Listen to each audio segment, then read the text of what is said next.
क्या आप जानते हैं कि नंदगांव में एक ऐसी रहस्यमयी जगह है जहां कदम रखते ही साक्षात महादेव का एहसास होता है। एक ऐसा मंदिर जहां शिव जी को मैया यशोदा ने दुत्कार दिया था, लेकिन उसके बाद जो चमत्कार हुआ उसने पूरे ब्रजमंडल को हिला कर रख दिया।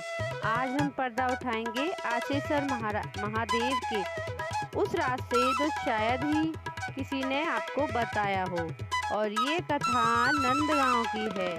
तो चलिए वीडियो को हम शुरू करते हैं। हर हर महादेव सभी भक्तों को। जय श्री कृष्णा। राधे राधे भैयाओं और बहनों।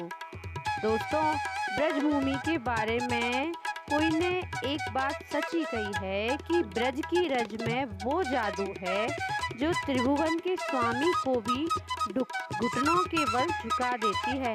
हम सब ने मथुरा, वृंदावन और बरसाना की तो बहुत ही अलौकिक कहानियाँ सुनी हैं, लेकिन आज हम आपको लेकर चल रहे हैं द्वापर युग के उस ऐतिहासिक गांव में जिसे हम और आप नंदगांव के नाम से जानते हैं।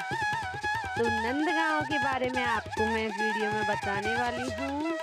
नंदगांव यानी भगवान श्री कृष्ण के पिता नंद बाबा का निवास स्थान।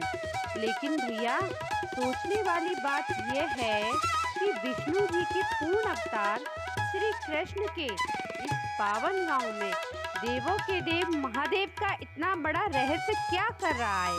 क्यों ब्रजवासी कहते हैं कि अगर तुम नंदगांव आए और यहाँ के आचेश्वर महादेव के मत्था नहीं टेका तो पूरी ब्रज यात्रा अधूरी, बिल्कुल बेकार मानी जाएगी।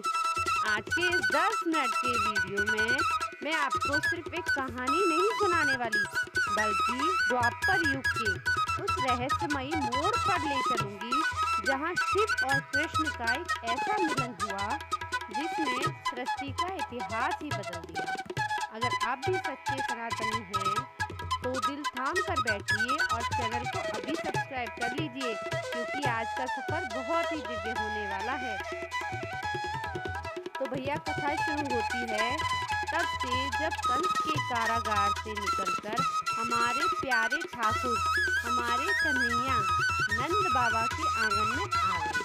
पूरी ब्रजभूमि में आनंद ही आनंद, बहुत आनंद भयो। नंद भवन में बधाइयाँ गाई जा रही हैं, गोपियाँ नाच रही हैं और देवता आकाश से फूल बरसा रहे हैं। अब इतनी बड़ी खुशखबरी कैलाश पर्वत पर कैसे ना पहुँचती? तो हमारे भोले बाबा, जो हमेशा समाधि में लीन रहते हैं, उनकी आंखें खुल गईं। उन्होंने देखा कि उनके आराध्य प्रभु नारायण ने धरती पर बाल रूप में जन्म ले लिया है। भोलेनाथ के मन में हिलोरें उठने लगी। वो सोचे, सब लोग लाला के दर्शन को जाएंगे, मैया यशोदा को बधाई दे आए, मैं कैसे पीछे रह जाऊं? मुझे भी अपने प्रभु को बाल लीला देखनी है। मुझे भी अपने प्रभु की बाल लीलाएं तो देखनी है। पर समस्या क्या थी दोस्तों? शिवजी ने अपने शरीर को देखा तो गले में लिपटे काले नाग, जटाओं में लिपटी गंगा, बदन पर शमशान की भस्म और बागंबर वस्त्र। शिवजी सोच में पड़ गए, अरे अगर मैं इस रूप में नंदगांव गया तो भोले भाले ब्रजवासी तो क्या, खुद यशोदा मैया भी डर जाएंगी और लाला को कहीं नजर न लग जाए। पर महादेव तो महादेव ठहरे। उन्होंने ठान लिया कि दर्शन तो करने ही हैं। बस फिर क्या था, भोलेनाथ ने तुरंत अपनी जटाएं समेटी, हाथ में डमरू और चिमटा लिया और एक अघोरी साधु का भेष धारण कर लिया और पैरों में बिना कुछ पहने सीधे चल दिए कैलाश से नंदगांव की ओर। कई दिनों की यात्रा के बाद महादेव पहुंचे हमारे नंदगांव। ब्रज की वो पावन गलियां जहां की धूल भी छूने से पाप धुल जाते हैं। अब सीधे पहुंचे नंद भवन के मुख्य द्वार पर, जिसे ब्रज में द्योठी कहा जाता है। द्वार पर खड़े होकर बाबा ने जोर से चिमटा खटखटाया और आवाज लगाई, अलख निरंजन, जय हो नंद बाबा के लाला की। मैया यशोदा, जरा अपने कन्हैया को बाहर तो लेके आ, इस जटाधारी को भी उस चांद से मुखड़े के दर्शन करा दे। अंदर से आवाज सुनकर यशोदा मैया सोने की थाल में अन्न, धन और कीमती रत्न लेकर बाहर आई। मैया सोची कोई बड़ा सिद्ध महात्मा आया है, पर जैसे ही मैया ने द्वार खोला, ओहो! सामने का नजारा देखकर मैया की तो चीख ही निकल गई। सामने खड़े थे एक अजीब से अघोरी बाबा, आंखें लाल, बदन पर भस्म और रूप ऐसा कि कोई भी डर जाए। यशोदा मैया का दिल जोर जोर से धड़कने लगा। मैया ने हाथ जोड़कर कहा, बाबा तुम ये धन दौलत ले लो, हीरा मोती ले लो, जो मांगे मैं दे दूंगी, पर मैं अपने लाला को बाहर ना लाऊंगी। वो बहुत छोटो है बाबा, तेरो ये रूप देखकर मेरो कन्हैया डर जावेगो। अब मैया तो माँ थी, उनका डरना जायज था, पर यहाँ द्वार पर कोई साधारण साधु नहीं, स्वयं ब्रह्मांड के स्वामी महादेव खड़े थे। शिव जी ने मुस्कुराकर कहा, मैया तेरो लाला मुझसे डरेगो नहीं, तू बस एक बार झलक दिखला दे। पर मैया यशोदा अपनी जिद पर अड़ गई। उन्होंने साफ मना कर दिया। अब भैया हमारे भोलेनाथ भी तो हठी ठहरे। उन्होंने कहा, ठीक है मैया, अगर तू दर्शन ना कराएगी तो मैं भी इस गांव से वापस ना जाऊंगो। मैं कछु भिक्षा भी ना लूंगो, अन्न जल को भी त्याग कर दूंगो। यही सोचकर शिव जी नंद भवन से थोड़ी ही दूर पर पहाड़ी की तलहटी में एक घने पेड़ के नीचे चले गए। वहां उन्होंने अपना आसन जमा लिया और ध्यान में बैठ गए। दोस्तों, ब्रज के इस इतिहास में यही वो पल था जब इस जगह का नाम आशेश्वर पड़ा, यानी वो ईश्वर जिन्होंने अपने आराध्य के दर्शन के लिए हट करके अपना आसन लगा लिया था।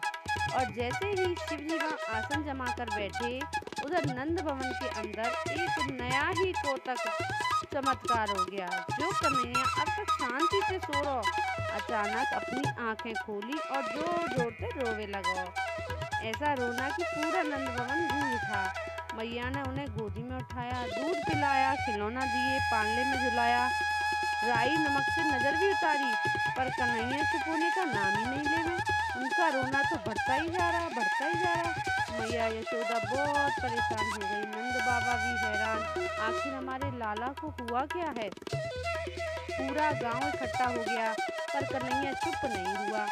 तभी वहाँ ब्रज की एक बूढ़ी अम्मा आई और बोली, कान में बोली यशोदा मैया के, अरे यशोदा, तूने आज द्वार पे आए उस जटाधारी साधु को खाली हाथ भेज दियो ना।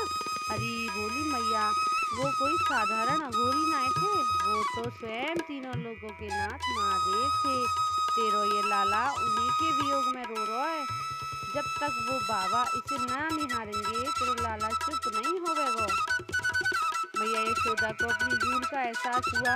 वो रोती हुई कन्हैया को अपनी छाती से चिपकाए हुए नंगे पैर उस पहाड़ी की तरफ दौड़ी जहाँ शिव जी आसन लगाए बैठे थे। मैया ने रोते हुए कहा, बाबा मुझे क्षमा कर दो, मैं ममता में अंधी हो गई थी। लो अपने प्रभु के दर्शन कर लो, पर मेरा लाला को चुप करा दो। जैसे ही शिव जी ने अपनी आंखें खोली और सामने अपने आराध्य श्री कृष्ण के बाल रूप को देखा, महादेव की आंखों से प्रेम अश्रुओं की धारा बह निकली। उन्होंने जैसे ही कन्हैया को निहारा, कन्हैया ने तुरंत रोना बंद कर दिया और बाबा को देखकर अपनी छोटी छोटी उंगलियों से खेलने लग गए और खिलखिलाकर हंस पड़े। शिव जी ने दिल खोलकर बाल कृष्ण को निहारा और उन्हें ढेर सारा आशीर्वाद दिया। इसी कारण से इस दिव्य स्थान को आशेश्वर महादेव कहा जाता है, जहाँ शिव और कृष्ण का वो ऐतिहासिक मिलन हुआ, जहाँ भगवान ने स्वयं भगवान को आशीष दिया। तो भैया यही कारण है कि आज भी ब्रज में ये मान्यता है कि नंदगांव की यात्रा तब तक पूरी नहीं होती जब तक आप आशेश्वर महादेव के दर्शन नहीं कर लेते। और इस बात को बहुत कम लोग जानते हैं, क्योंकि कृष्ण के दर्शन से पहले उनके सबसे बड़े भक्त शिव जी की अनुमति लेना जरूरी है। आज भी जो भक्त यहाँ आकर सच्चे मन से महादेव के आगे झोली फैलाते हैं, उसे कृष्ण भक्ति का वरदान अपने आप मिल जाता है। तो प्यारे दोस्तों, कैसी लगी आपको ब्रज बहुत ही रस भरी आशेश्वर महादेव की पावन रहस्यमयी कथा। क्या आप कभी इस मंदिर में गए हैं? हमें कमेंट बॉक्स में जय श्री कृष्ण और हर हर महादेव लिखकर ज़रूर बताइए। अगर इस वीडियो ने आपको दिल को छुआ है तो इसे अपने परिवार और दोस्तों के साथ शेयर करना बिल्कुल ना भूलना भैया। ऐसी ही और ही दिव्य कहानियों के लिए हमारे चैनल को अभी सब्सक्राइब कर लीजिए। मिलते हैं अगली वीडियो में व्रत के एक और नए राज के साथ। तब तक के लिए राधे राधे, हर हर महादेव।